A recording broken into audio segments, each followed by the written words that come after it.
చేశారు. గెలిచిన తర్వాత ఓకే, అధికారంలోకి వచ్చిన తర్వాత యాంటీ అయ్యారు. గవర్నమెంట్ ఎవరుంటే వాళ్ళకి యాంటీ అంటున్నా. ఆ రోజున ఆ గవర్నమెంట్ కి యాంటీ అంటే నమ్మారు కదా అప్పుడు జగన్మోహన్ రెడ్డి గారిని అయితే నమ్మారు కదా 2019 ముందు. వాళ్ళు ఎవరిని నమ్మరు. వాళ్ళు ఇంకోటి వాళ్ళ కోరిక ఎప్పుడన్నా ఆగుతుందా? బేసిక్ గా రాజశేఖర రెడ్డి ఉన్నప్పుడు ఉద్యమాలు చేశారు కదా, చంద్రబాబు నాయుడు ఉన్నప్పుడు ఉద్యమాలు చేశారు కదా. వాళ్ళు ఉద్యమం ఎప్పుడు ఆగదు.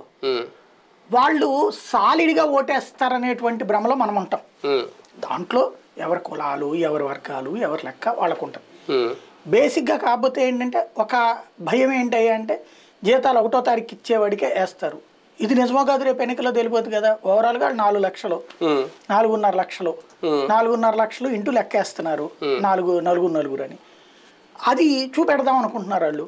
అది సాలిడ్గా చేస్తారా? ఇందులో ఇప్పుడు అశోక్ బాబుకి ఎట్లా ఉంటారో ఇటు పక్కన వెంకటరామరెడ్డి కంటే ఉంటారు కదా. కాబట్టి అవన్నీ రేపు తేలుతుంది. ఇది ఒక జస్ట్ ఇది ఒక ఫ్యాక్టర్. దానివల్ల నష్టము జరగచ్చు, లాభం జరగచ్చు. ఎవరు ప్రభుత్వంలో ఉన్నా వాళ్ళు వ్యతిరేకం అనేది గుర్తుపెట్టుకోవాలి. ఇప్పుడు జగన్కి వ్యతిరేకమై తెలుగుదేశానికి డిఎస్సీ లాంటివి చూసుకుంటే అప్పుడు బాబు గారి హయాంలోనూ రాలేదు, ఇప్పుడు ఈయన హయాంలోనూ రాలేదు. అంటే నిరుద్యోగుల వ్యతిరేకత అనేది మీరు అన్నట్టు ఉద్యోగుల విషయంలో అన్నట్టు నిరుద్యోగుల విషయంలో కూడా